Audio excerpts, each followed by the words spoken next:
It's my privilege to introduce today's guest speaker. Assistant Chief Mickey Williams has been with the Carlsbad Police Department for over 26 years and has held positions in all divisions of the department: patrol, investigations, traffic, and administration.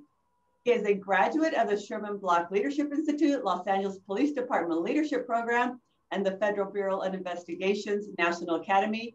He possesses a Bachelor of Science in Criminal Justice Administration from SDSU, a Master's in Public Administration from SDSU, a Juris Doctorate from Northwestern California University School of Law, and is an active member of the Carlsbad of the California Bar. Please welcome Assistant Chief Mickey. Thank you. Outstanding job. All right, I'm going to try to share my screen real quick.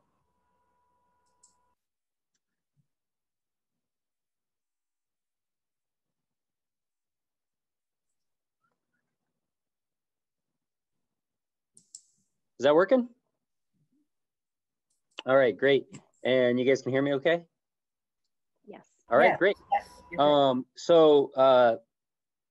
what I wanted to, so first off, thank you for this opportunity to be here and to present this information that's very important to our police department.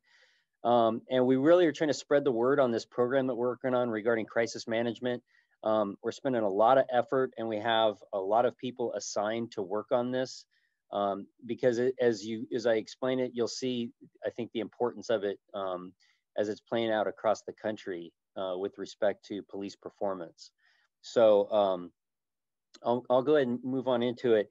The concept is crisis management, but it's all about service. And so this is about focusing our officers as they leave our back lot to go out into the community with all the equipment and training that we provide them to provide service to the community. And oftentimes, as you all are aware, the police department gets called when there's crisis. And crisis can take many different forms, but when the police are called, the desire for the community is for us to come help the situation. It's to help resolve the crisis, preferably peacefully. And so that's what the community wants from us. And that's what we need to make sure that we do to the greatest extent we possibly can. And so our overall goal is to field not police officers, just police officers, but we want to field crisis management experts in dealing in crisis and resolving crisis peacefully. And so that's the overarching umbrella of what we're trying to do here at the police department. You know, when we talk about crisis, basically a crisis is when there's conflict or friction. And that can take many different forms. You know, police deal with just the traditional criminals that don't want to be apprehended or caught. You know, somebody that commits a robbery or burglary and then either runs or resists arrest, runs from the police or resists arrest. But more often, we're dealing with mental crises, people that oftentimes are armed or threatening violence based on a psychological or psychiatric crisis that they're going through. And so dealing with those are completely different than criminal. What works in one situation doesn't necessarily work in another, where criminals may be logically based or rational. And when they realize that they're going to be apprehended, they give up because they're constantly weighing the risk and reward. When people are going through mental or psychiatric crisis, oftentimes that analysis isn't there. So a lot of what would maybe cause a criminal person in crisis to peacefully surrender isn't the same for a person going through a psychiatric response. And then also just the traditional arguments or fights, disturbances that we go to, whether it's domestic, customer, business, that sort of thing. But the type of crisis that our officers respond to vary as some part of all of those. As I said, the community wants peaceful resolution, and so do the police. It's safer for us, and it's better for the community, and that's professional law enforcement. So in furtherance of that, we're trying to solve these crises without injury and without a use of force. And as I was thinking about this, and I had the opportunity to present to a small group from the chamber back in March, these concepts really apply to business and everyone else too. I mean, People operating business frequently have some sort of crisis or conflict that they're dealing with, whether it's an employee, customer, dispute, contract issue. And a lot of these concepts apply directly over to any sort of crisis or conflict resolution to try to maintain peace and good relations. So I think a lot of these concepts transfer over directly to the business world as best practices also. So when we first sat down about 1.5 years, 2 years ago, a lot of our work preceded last summer, which as you all are aware, really was a flashpoint in law enforcement across the country. We've been working on this for well over 2 years. But we tried to simplify how do things get out of hand? How do we get into situations where we're using force or where we have to use deadly force?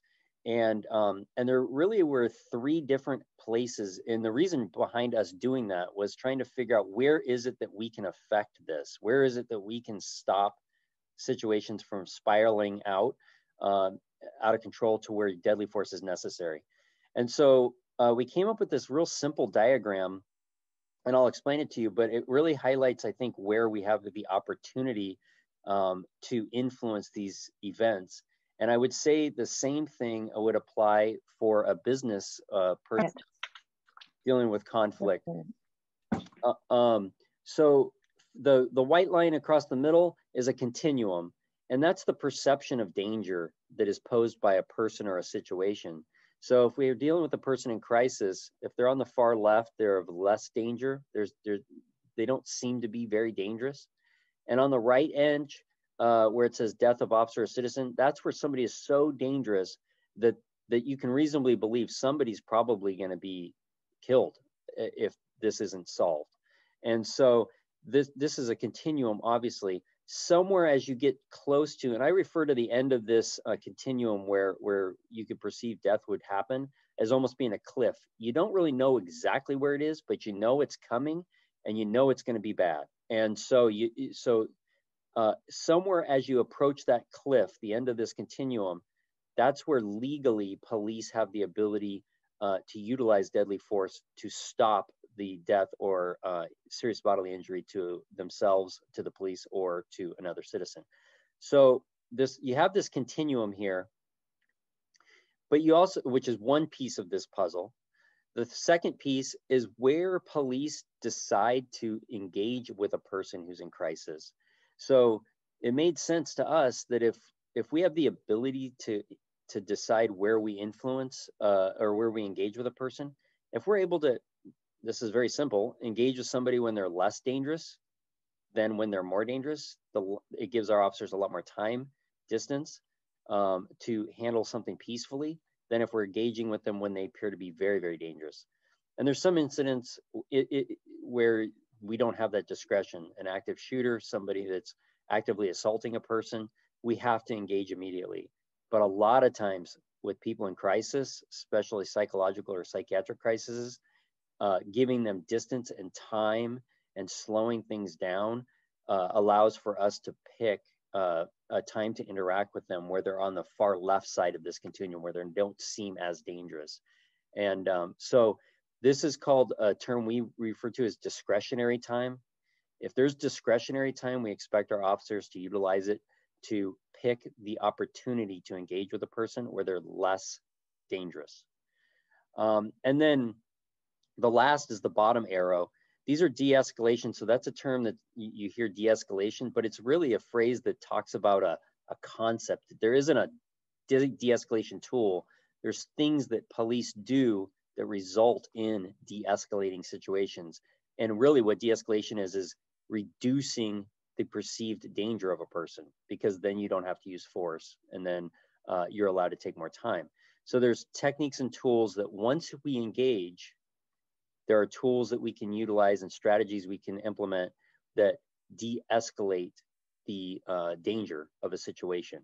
And so those are the 3 things that those are the 3 different perspectives that we're really looking at when we're trying to deal with one of these situations.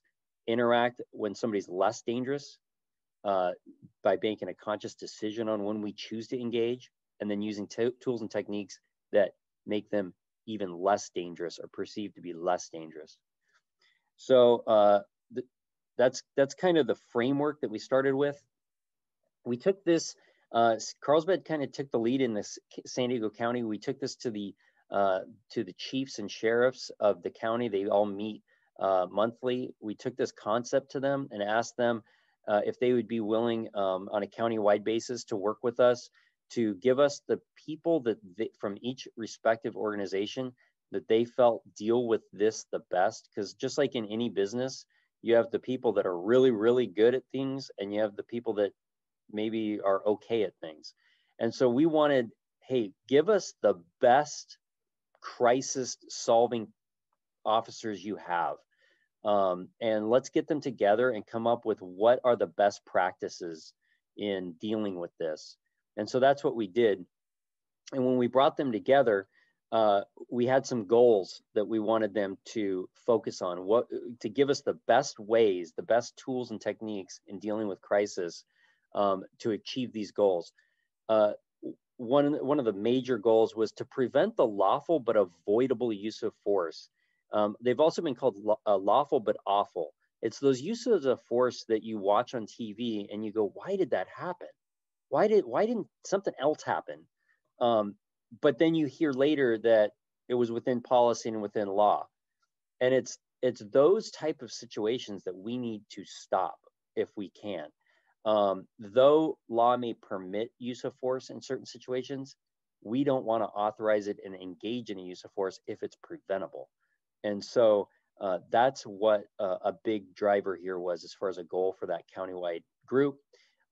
We wanted to clearly differentiate between criminal and mental crisis. Like I said, somebody that's a criminal that's on the run, once they get cornered and realize the gig is up, they very frequently will give up because they know that it's futile from that point on.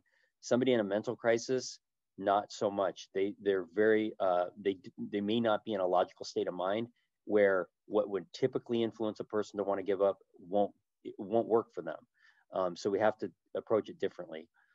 Provide all the officers with considerations of our best employees. Like I said, we gathered a countywide group. We came up with the best recommendations on how to handle these from the three perspectives: the pre-engagement, choosing when and what to do before you engage in the incident, the de-escalation concept and tools for that, and then lastly, when should we walk away or avoid a situation entirely?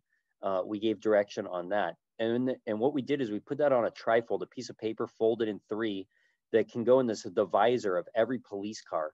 And so every cop in San Diego County has this now, so that if they have that discretionary time, if they're driving to a situation where they have the moment to pull over and think, or if they're dealing with a situation, they have the opportunity to step aside and think for a minute and slow it down.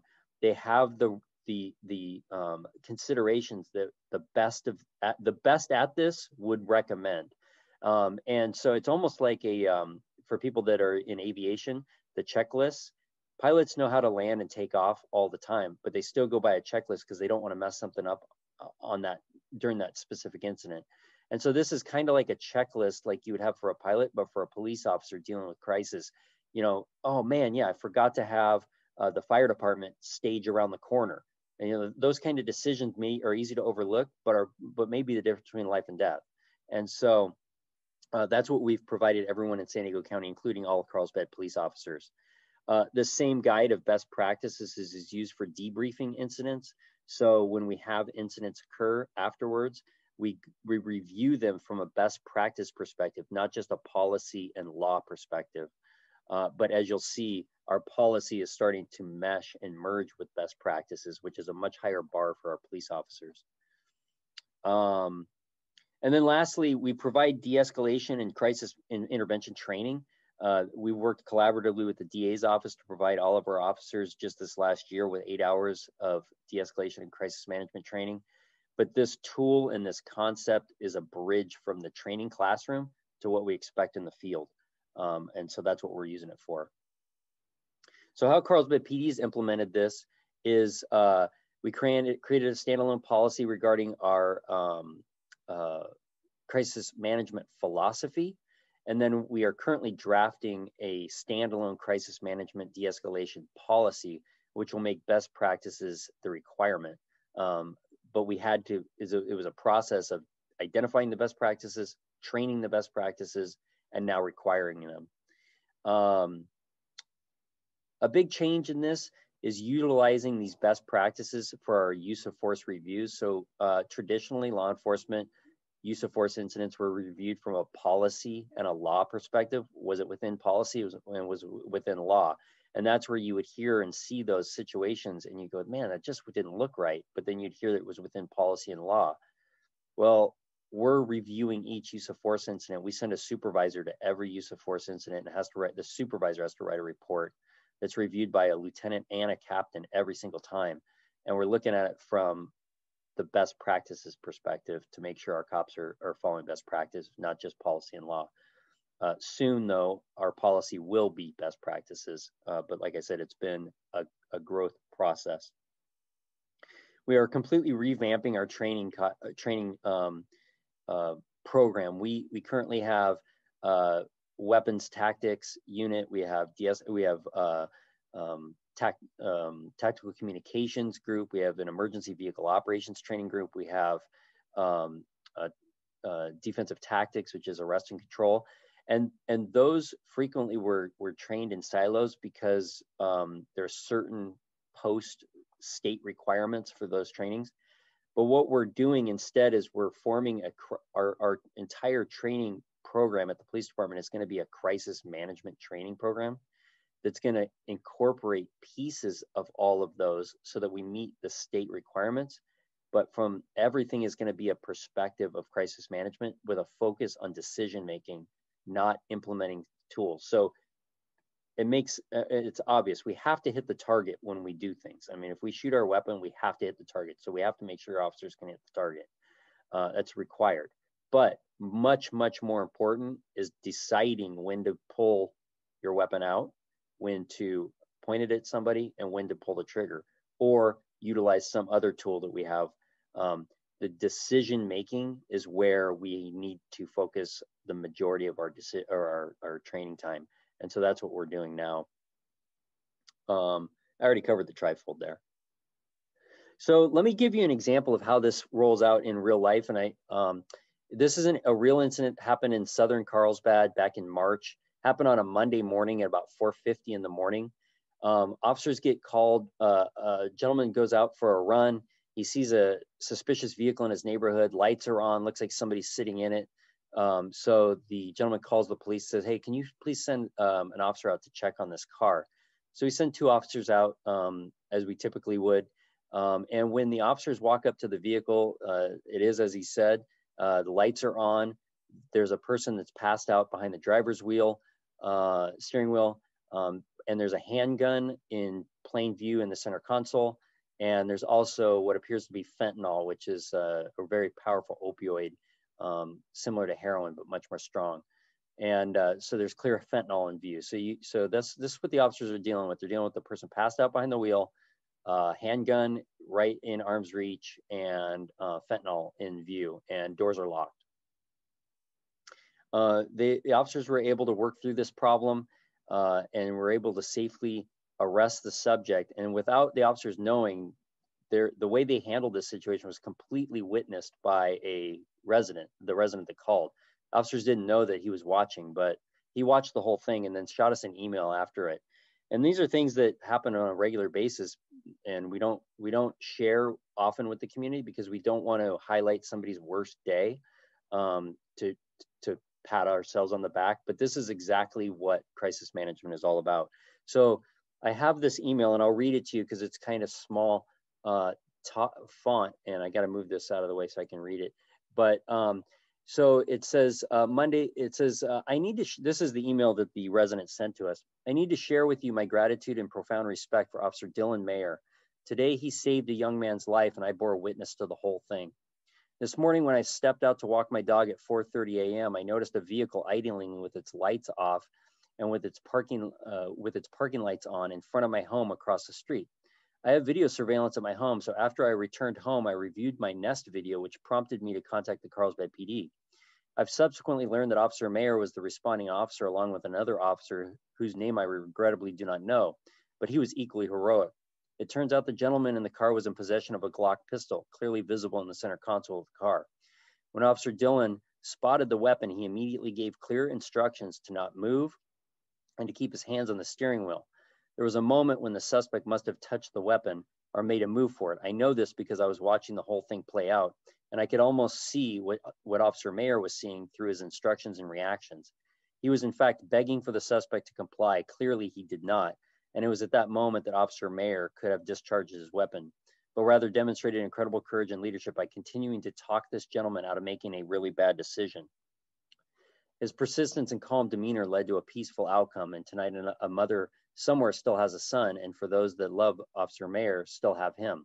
What I saw today was a hero in action, a man who put another's life first while demonstrating incredible judgment and temperance in the most stressful of situations that any cop could ever encounter. Please pass on my respect and profound gratitude for Officer Mayer and the officer who assisted him this morning. That man owes his life to both of them, and I hope someday he realizes that and starts making better choices in his life. As for us, the citizens of Carlsbad, we're lucky to have officers of such high character, courage, and high integrity working to protect our community.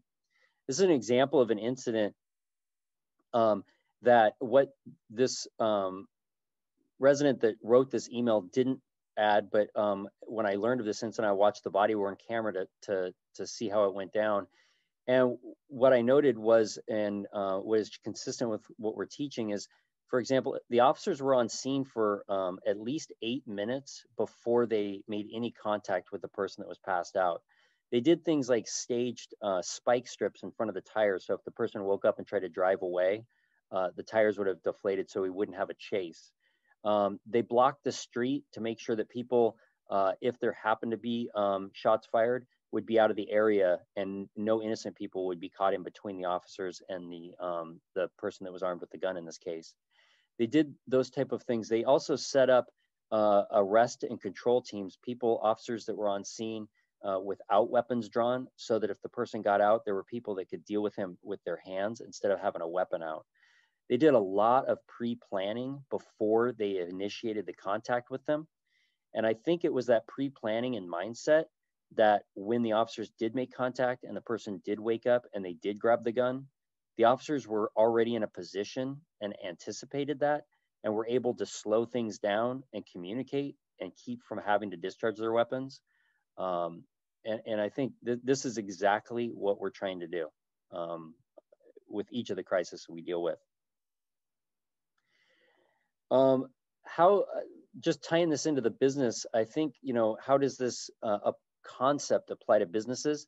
I think when you're dealing in your businesses with crisis or conflict, I would say, I think a key distinction in being successful is you dealing with, are you dealing with a criminal or a mental issue? If you're dealing with somebody that is, or it could be a business relations issue, something to that effect. If you're dealing with somebody that is dealing with mental illness or psychiatric issues, a lot of rational thought may not be successful. Usually what you need to do is provide distance between you, objects between you, and call for some help and some experts. And that's what we do too. We have psychologists that ride with us 40 hours a week and are around the clock in the county as resources. And so we frequently in these situations call for psychiatrists and psychologists to come out to the scene to help our officers. And I would recommend you do the same. If you're dealing with a criminal issue, somebody that's trying to steal from you or something to that effect, typically they're going to want to flee or they're going to comply or resist. That's where I think you're in a better spot not to try to take action unless you are absolutely positive you can prevail, because that's what you pay us to do for you. So if you're dealing with a criminal issue, I highly recommend being a good witness, which we'll cover later. And not try to take personal action. And like I said, if you're dealing with a mental issue with a person, the key is increase distance between you, increase time, and get help. Barriers between you, something to keep the direct line of travel between you, so it makes it more difficult to access you, is going to be your best tool as you wait for help. So I'll transition briefly over to business crime prevention, and then I believe we have an opportunity for question and answer. So as far as business security and crime prevention, security is a key. You know, some of the, and it's a lot of this is basics, but it's unfortunately failing to recognize and follow best practice, which are really basic, is why people commonly are victimized. And so, you know, a lot of this is like, yeah, no kidding, Mickey, thanks for the help. But it really is you know, following some of the basic stuff is going to solve 80–90% of the crime issues you're going to deal with. Checking locks, doors, and windows, making sure they're secure. One of the things I've seen as being a real successful strategy in this is having people specifically, not positions necessarily, but people specifically responsible for this, because a lot of times people think other people are going to do it, or it's just simply overlooked, and doors are left unlocked or windows are left open, or those type of things. And so having a like at my house, it's me obviously, and so every single night before I go to bed, no matter what time it is, I go out, I check all of our cars, and I visually look at my garage door to make sure it's shut, because that's where people are going to get victimized for the most part. And more often than I should admit, I go out and I see my garage door open at 11 o'clock at night, and I had forgot about it. So I think the same thing applies to businesses. Lighting is really important, especially when you combine that with surveillance cameras. The things that our detectives can do, and the infrastructure put in place by our city council with like license plate readers and that sort of thing. If you give our detectives just a simple time of incident and just some sort of vehicle description, I would bet money they're going to solve your case, because of the different investigative tools that they have. For example, if you know that you were burglarized at 4:50 in the morning and it was a blue minivan with a dented fender, our guys will figure that out 9 times out of 10. I would put money on them. So, you know, giving us a little bit of help, especially with the surveillance cameras, is going to be invaluable in trying to get your property back and hold people accountable. Landscaping is important, not giving people an avenue to spend time in a certain area where they may be victimizing your property undercover. So making sure that where windows are, they're clearly visible, and same with doors and walkways and that sort of thing. The address numbers, that's key for us responding to your location. So if you're calling for help, us being able to quickly identify your location is very helpful. It's very simple, but it helps a lot. And then, like I talked about, a little bit of video surveillance is really, really powerful nowadays. So highly recommend, and you know, don't break the bank on it, but just a slight investment on some surveillance cameras. If it captures the illegal activity, especially vehicles, if we can get vehicle descriptions, we're going to have a good shot at solving your case.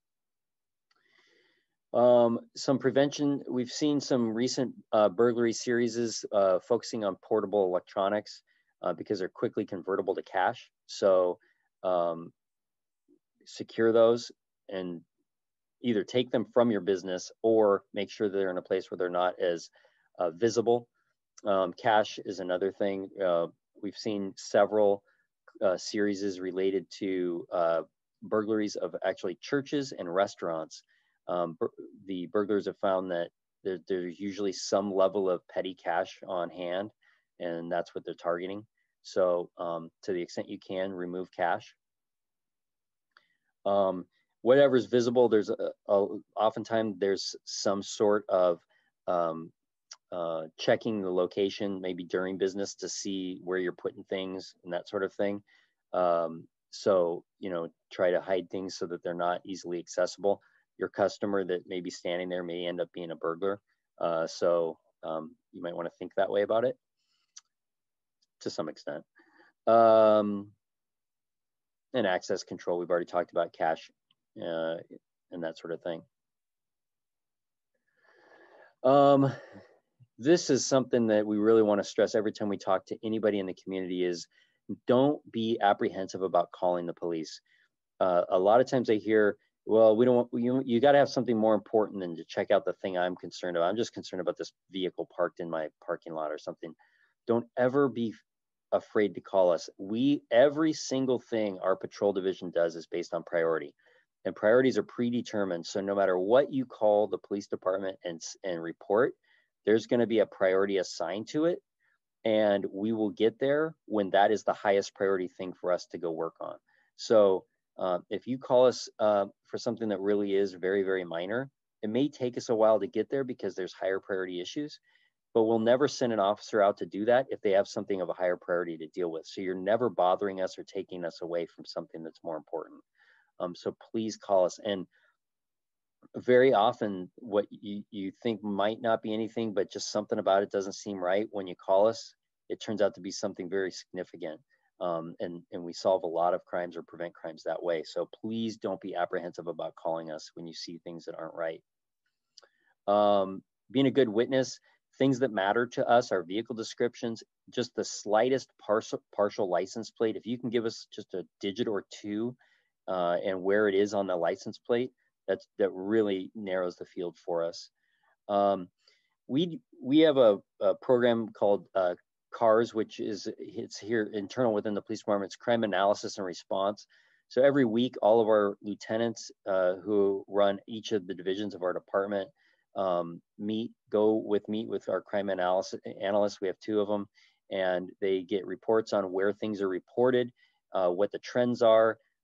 They share video snips on what suspects look like or vehicles look like, so that they can share it with their officers.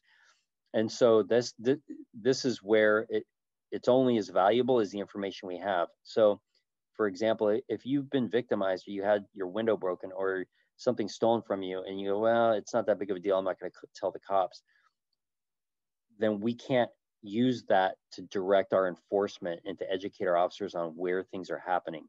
So we really stress the importance of reporting crime to us, so that we can then on a weekly basis be aware of it, let everyone know about it. And if we see that 2 or 3 businesses in a certain area have been victimized during the night, more times than not, what we'll do is we'll put out undercover cops. We have a whole group of officers that are undercover, and we'll put them out in plain vehicles, patrolling the area, calling out suspicious vehicles driving around so the black and whites can stop them.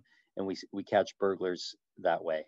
So please report to us when things are going on. And then you can also follow us regarding communication.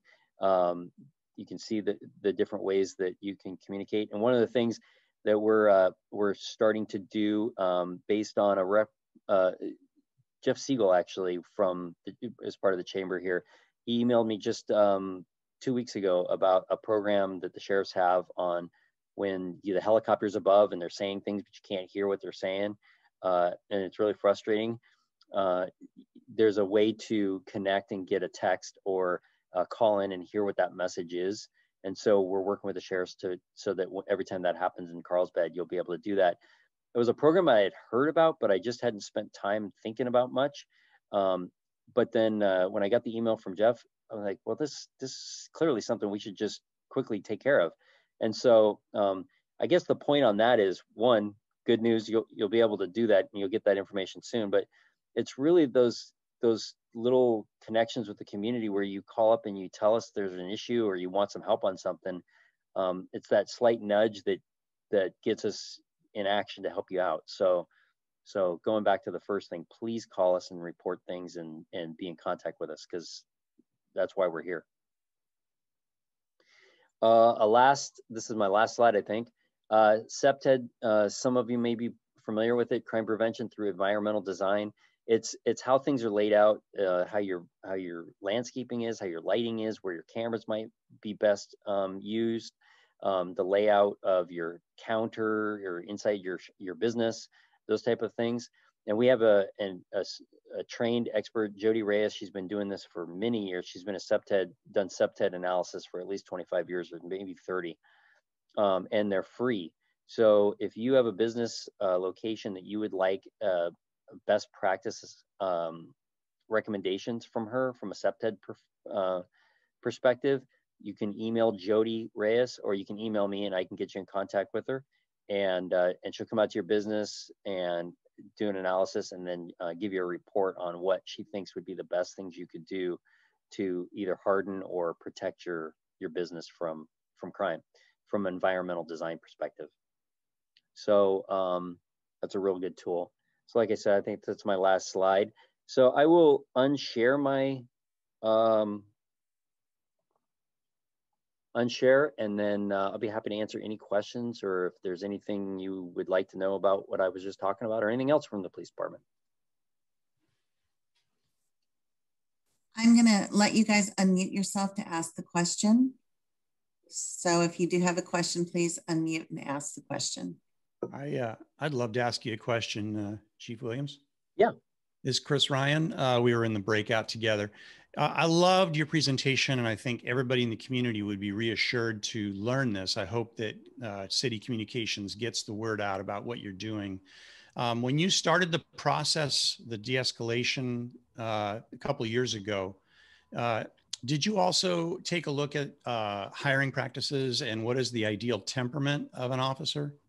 Yeah, so absolutely, that's huge. So we're law enforcement, it goes from the hiring to the training.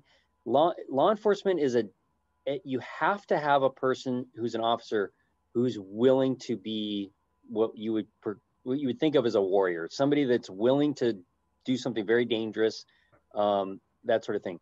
But that is such a small part of our job. And so when we overly focus on that trait to hire police officers, we're missing the boat, because what we need negotiators. We need people that like to talk and deal with people. We need people that are compassionate. But if it's that rare situation, can flip the switch and turn into that warrior mindset. And so what we refer to it as the guardian mindset. We need people that see themselves as guardians of the community and not warriors. And that is a distinct change. The first conversation of that came about after the Ferguson incident in Missouri. President Obama commissioned the 21st Century Policing Commission. And that was one of their main takeaways, is the need to transition to a guardian mindset versus a warrior mindset and in law enforcement. And, you know, we were just talking about it this week. We have a group of officers, like I said, that are working on this crisis management and working on how do we train our new officers, because you have to train officers that there's danger out there and that you have to be smart and you have to constantly be considering what could be dangerous to you. But at the same time, by doing that, especially in like an academy environment, you can breed over concern in that area. Not everyone is out to hurt law enforcement. There are a few, but there's not everyone, and we can't treat everyone as they are. So it's really trying to find that sweet spot of you have to have that willingness to engage in a war atmosphere, but that is very small amount of what a police officer does. And so from when we're reviewing backgrounds, we're looking for service-mindedness people that have found, we're trying to hire people that find personal value in providing service to people. So those are the kind of traits we're looking for. In fact, we're transitioning. We used to have new applicants write an essay about a biography about them, and we're changing that to have them write about service-mindedness and their experience and what they think about it, and just to kind of get a glimpse into where their perspective is on that. It's more of a writing. It's always been a writing tool to assess their ability to communicate in a written format, but it also is a way to look into their mind as far as where they see service as it relates to law enforcement. Chief, I got a couple of questions. So in terms of pre-hiring, what tools are you using to identify any racial biases? That's number one. And then number two, on some of your after action analysis, do you have any civilians involved in any of that? So good questions. So for the bias aspect, We do comprehensive backgrounds on anybody that we hire, whether it's an officer. Anybody that's going to have access to our police station has to have a comprehensive background, which requires about a 50-page application document that they fill out that basically fills out everything in their life that they've ever done, or anybody they've ever lived with, any friends they've had, that sort of thing. We then assign that to an investigator. And one thing that we do that not many departments do is we physically travel to any location where a person's priorly worked, resided, that sort of thing. So our background investigators are flying across the country all the time. And the reason why is because a lot of times we send out written questionnaires to anybody that's listed in that 50-page document. I'm estimating 50. It's about 50 some pages or whatever. We send out an application. We send out a questionnaire to the people, but oftentimes you miss that subtle. People sometimes don't feel comfortable saying bad things about other people, and so you might miss that subtle. Yeah, they're okay, but when you're talking in person, the investigator can say, "Tell me more about that. What else have you seen?" Well, there was this one time. Oh, who else was there? And so that's what the investigator's job is. It's more expensive to do it that way, obviously, because it takes more time, and we're also spending a lot of time traveling. But a long 5+ years ago, the decision was made departmentally. It is far more cost effective, and it's better service to the community. If we can prevent one bad hire from going out and harming our community on behalf of the police department by doing this extra work, it's worth it. And I think that that's a big, it's a subtle thing, but it's a very important in trying to sift through the biases that you really don't manifest blatantly. They're more subtle, and it's a way to get to those. And then also, we also screen, we send everybody that gets hired through a psychological screening. They take a battery of psychological tests, and then they go and do a sit-down interview with a psychologist. And we get a recommendation from the psychologist, who's a special trained police psychologist, who's familiar with the traits that we are looking for specifically to hire. And then, so they don't tell us whether the person has a mental illness or not. They tell us whether they're psychologically are compatible with the traits that we're looking for.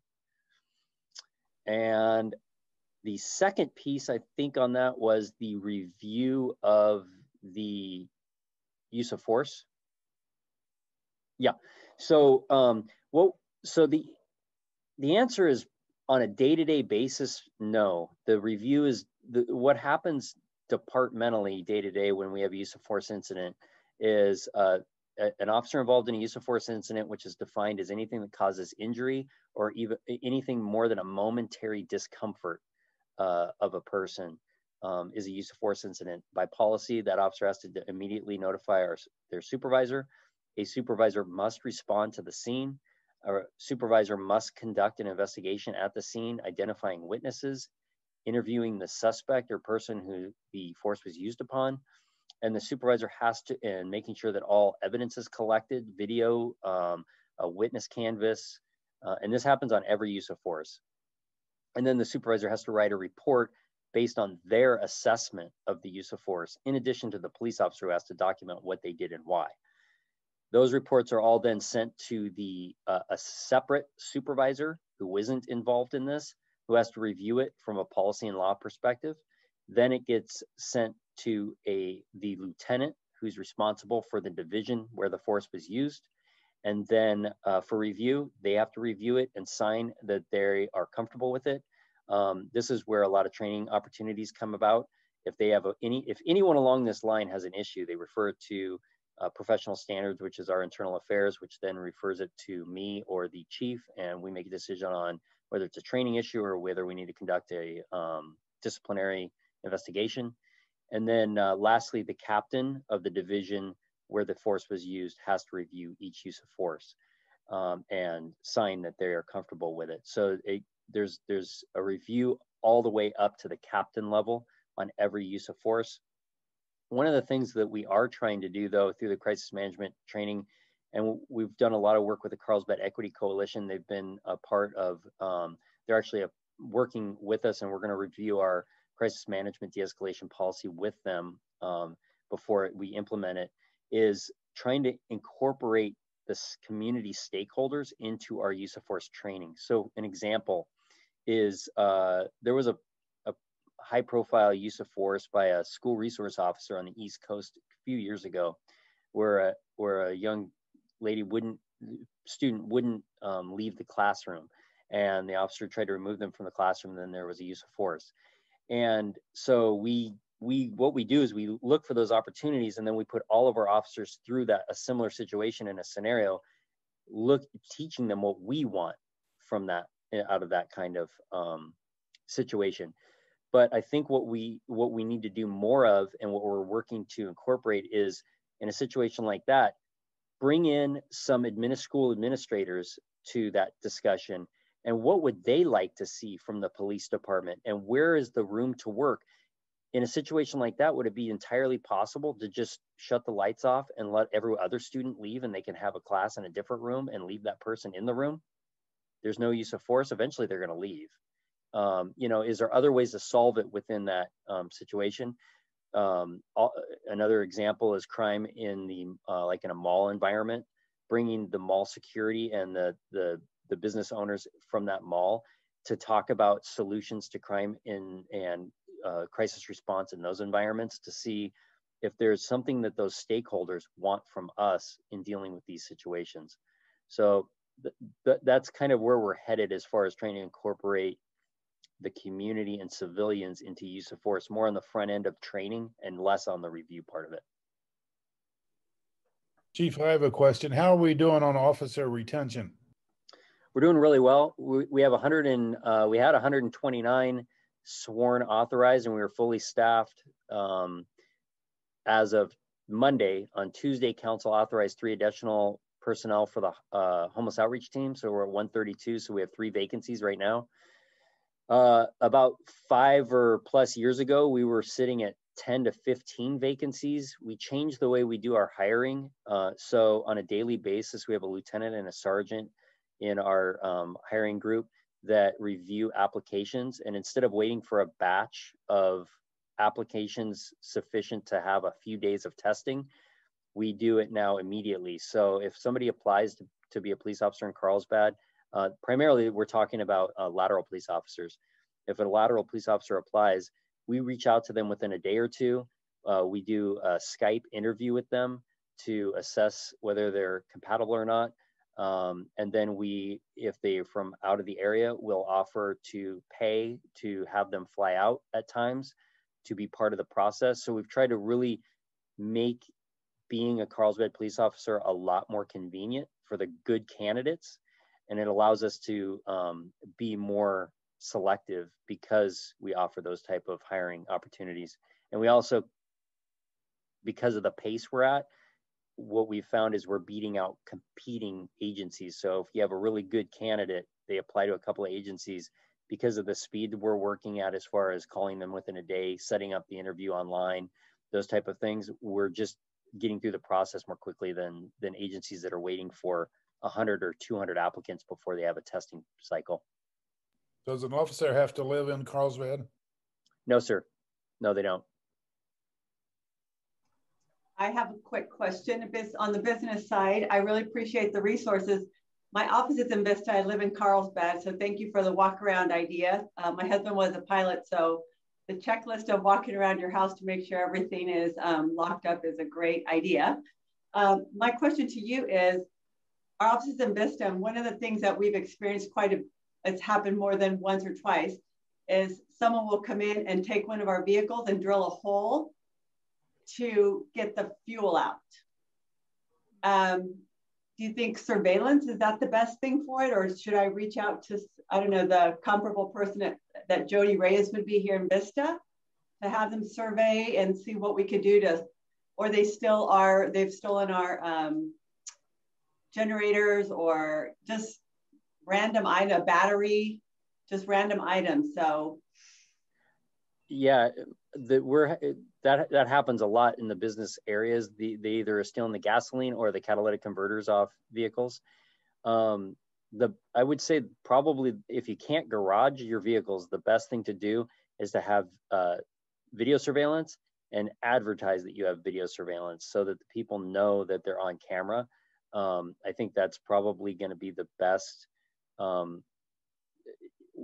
If you can get a video of them doing it in any sort of vehicle description, chances are our detectives will be able to figure out who it is. But I think if they know they're being videoed, that's one of the things I highly recommend is let people know, hey, smile, you're on camera. It's a tactic that works to prevent crime. And I know you'd rather prevent it than us catch them later. Thank you very much. Yeah. I have a question. Sure. So this, I'm sometimes working alone by myself. I rent a photography studio, and either it's myself alone or myself and another woman. And several times, either in my old studio or now, I come to my place of business and there's someone like sleeping outside, and then I have a client coming, and obviously this person is inebriated and passed out, and I'm not prepared to wake them up and ask them to leave. I don't want to do that. This is a scenario where I don't have property management on-site security. It could be a Saturday when maybe security is less engaged. What's the best way for me to, is this something I would call the police for? Absolutely, call us, please. Two reasons. One, we'll come out there and move them along. We'll also check for warrants. If they're inebriated or unable to care for themselves, we'll take them into custody. But secondarily, with the additional officers that we just got authorized this week, we're putting out a minimum of 2 officers on bikes and the strategy, homeless response team officers on bikes. And the strategy of our deployment for our homeless outreach team is to go to the locations where we're getting a high number of calls related to the homeless early in the morning to try to get ahead of those calls for services. So it's not uncommon for us to get calls for services where they get called either welfare checks or unwanted persons, businesses trying to open up and somebody's, sleeping next to their door or on their lawn or something to that effect.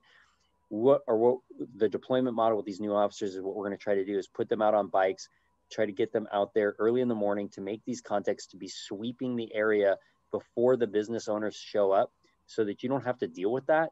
And then secondarily, we also have a huge investment in resources. So if you're talking about a homeless person, not only is the officer going to be running them, making sure that they're lawful and not breaking the law, but they're also going to say, hey, here's a social worker that rides with our homeless outreach team. Here's all the resources we can provide you. We'll drive you to detox right now if you want to go to treatment. We'll take you to the hospital. We'll do whatever it takes to try to help so that the next night they're not sleeping in that same location. But we won't know we get a lot of calls down in the village area for this. So that's going to be a high priority area. We also get a lot of calls along the, where it used to be the shops at Carlsbad, Plaza Community Royale Mall, Haymar area there by Vaughn's and Savon. So that I know we're going to be spending a lot of time over there. But if you're in a different business location in the city and you call us and we realize, oh, there's a problem going on here, we'll have the officers do some sweeps in the morning on their bikes and start making those contacts, letting them know that this is not an okay place to sleep, and try to get them connected to the resources they need. That's an absolute, and in short, that's an absolutely perfect reason to call us. Okay. I have a question. It seems like on a lot of these incidences that we see on television, especially lately, where it almost feels like officers are working out of or reacting out of fear, which it is a fearful situation, but rather than critical thinking and training, especially when it comes to dealing with people who are mentally ill. And I think I understood you to say that the Carlsbad Police Department is really working on training people in dealing with those situations differently. Is that correct? Yeah, so you're right. The officers frequently are responding out of fear, and their fear is reasonable a lot of times, But a lot of times when you take a couple of steps back, it was preventable. So you're right on the point. That's exactly the incident I talked about with the person passed out with the gun in the center console I talked about. If the officers would have just showed up, walked up to the window and hit their flashlight on the window to wake the person up, and the person went and grabbed the gun, those officers would have immediately, maybe they wouldn't even have known the gun was there because they didn't look carefully enough before they did it. They would have been scared. The person was reaching for a gun. Time is compressed. They make a decision. The likelihood of a shooting at that situation is much, much higher than when they get there, they assess the situation. They spend 8 or 10 minutes setting everything up so that everything is perfect. If the person reaches for a gun, when the person does reach for the gun, they're not afraid because they're behind a shield. They've armed themselves with, we deploy shields out in the field. If you're forward thinking and you're standing there with a shield, you're going to be less in fear of somebody grabbing a gun. And I'm talking a ballistic shield. And so that's exactly what we're trying to do, is trying to think things through better to put ourselves in position where police don't feel afraid as much, and therefore they're able to make better decisions. Yeah, it seems like the officers that you were talking about this morning were absolutely perfect in their assessment of the situation. They assumed, or they thought about every case scenario that could have happened. They prepared for it, and therefore they were really prepared to save this man's life, which is really what we should be doing, especially with the mentally ill or trying to save their lives rather than just taking a life. Yeah. And just one more point on that. We are not perfect by any means at this. These are challenging situations, and the person that's involved, for a lack of better way of saying, gets a vote in how these things end. I mean, but what we are trying to relay to the community in Carlsbad is that we are taking this seriously and we care about this, and we're spending a lot of effort to try to make sure we're doing the best we can. Tonight we could have something happen where we look back and go, that wasn't the best thing to do. But if that happens, you have our commitment. We're going to be looking at it. We're going to have people will be held accountable, and we're going to try to prevent it from happening again. Can I double dip on a question? Oh. Sorry. I was always that kid in class that had his hand up. We always hear, or we have heard from politicians or the news media, that what's happening around the country, and especially protests about use of force, is demoralizing for the police. And we all know as business owners that morale affects performance. Do you monitor the morale of your officers, and do you agree that such protests have a negative impact on morale, or does it give people hope, or what is the general internal response? That was a great question. So protests are not demoralizing to the police at all. One of the things we're here to do is make sure people have the opportunity to express themselves, to live out the First Amendment protections, to speak their mind. That is what we're here for. What is a bit challenging for law enforcement and for officers out in the field is that a lot of issues in the community and in our world don't really manifest until government crosses paths with people. And so a lot of disparities and inequities that are real in our world don't rise to the surface until the police get called to deal with somebody. And so what can be challenging for officers is when an officer may feel that they're getting blamed for a situation that they had no control over the last 25 years developing, but they get called to it at 2 a.m. And so, we're trying to shed light on some of the issues that happen for many, many years before an officer gets called to a crisis, to try to get ahead of some of these. But I would say for police officers, part of it is they just know that being a cop, you're going to get blamed for things, whether you did it or not. That's part of the business. But I think part of the heightened scrutiny, if any of it is difficult for our cops, it's the officers going, hey, like, this is somebody that I'm dealing with that has been forgotten about by the world for a long, long time, and now is in this situation, and because I can't solve it, it's because I'm a bad person, or I'm not good at my job, and that's really just unfair. But I think it's not intentionally unfair. I think it's law enforcement is a big piece of government that interfaces with the community when things aren't going the best.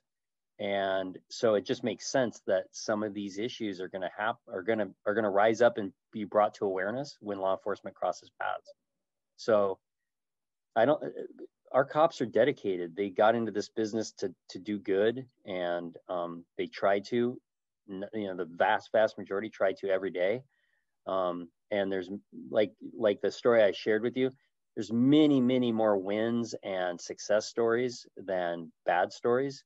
We don't talk about them as often, but the cops know it. The cops know, they get letters and cards all the time saying, you changed my life. Thank you for what you did. So, and then like I started out working here in Carlsbad with a community that's as fair and as reasonable as our community is. I mean, there's high expectations in our performance, but there's also a lot of fairness in our critiquing our performance. And I think our cops know that. We get a lot of cops from other cities and other communities, and they're like, man, working here is something else. Like people actually say thank you for what we do, and that doesn't happen in a lot of communities. So our officers are very, very aware of the sweet spot they're in to do police work. Mickey, every year at our Great Kindness Challenge, the police officers come to the schools and they interact with the children, and the kids get to see that first of all, that the police officers value kindness, which is a great thing. And then they get to have some fun with them. And that kind of community outreach goes so far, especially starting with our children, having that positive relationship with our officers. And I'm so grateful for the community outreach that the Carlsbad Police Department does. And just to affirm that it really does make a huge difference, and so grateful for that. Oh, thank you. I guess the question would be, will you continue? What?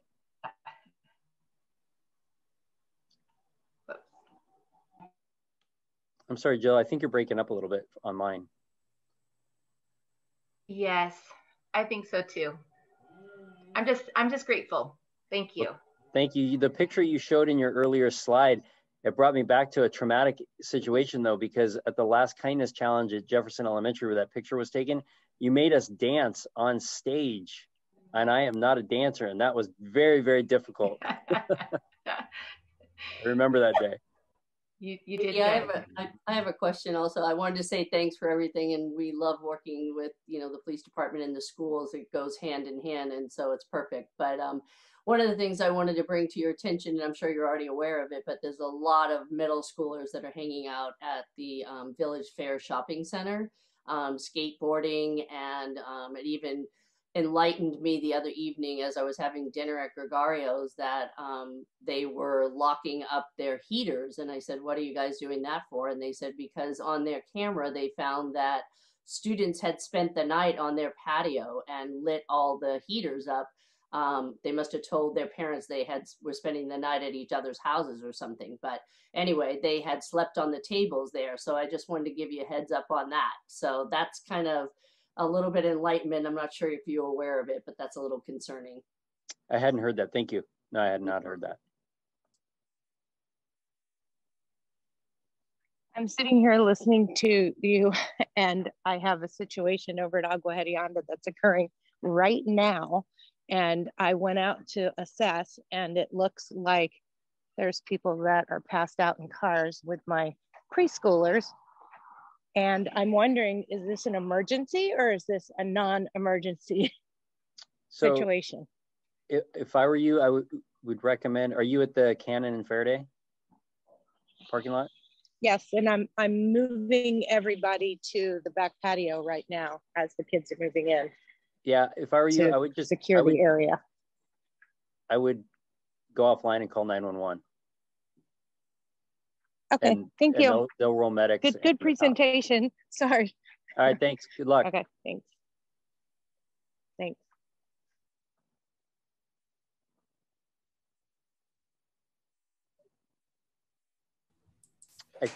There was a, I'm sorry, there was a question about handle a bomb threat. My recommendation on that very briefly is whoever is taking that, if it's a threat that's either in the mail, whoever is receiving that threat needs to be identified and isolated so that we can make sure we get a good statement from them on what exactly the threat was. And then typically what we'll do is we'll respond officers to any bomb threat. We'll work with management based on, you know, anything that's specific to that threat. If you have reason to believe for one reason or another that it's more dangerous than others, we can evacuate. That's usually a joint decision between the business owner and or the management of the business and police. Or oftentimes if it's just a threat and there's no reason to think that it's otherwise dangerous, we'll typically sweep. What is meant by sweep, we'll have an employee walk with an officer or two through the business to look for anything that's out of place, any packages, anything like that, and just visually clear it.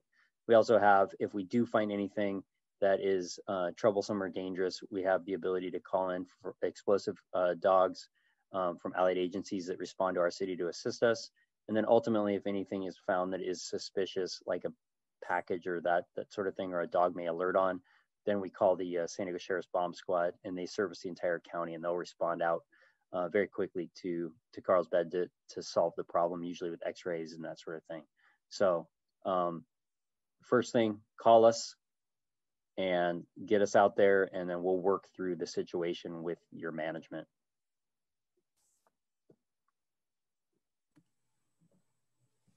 All right, Brett, I'm going to turn it over to you. And I want to say thank you so much, Assistant Chief Police Mickey Williams. It's been awesome. Thank you. Okay, it's been wonderful. Thank you for it. I've got a 9 o'clock, so I will be logging off, but thank you very much for this opportunity. Thank you, Assistant Chief Williams. We appreciate it. Thank you for your time. We know you got to bounce, so no problem. Take care, Brett. Thanks. Yeah, you too.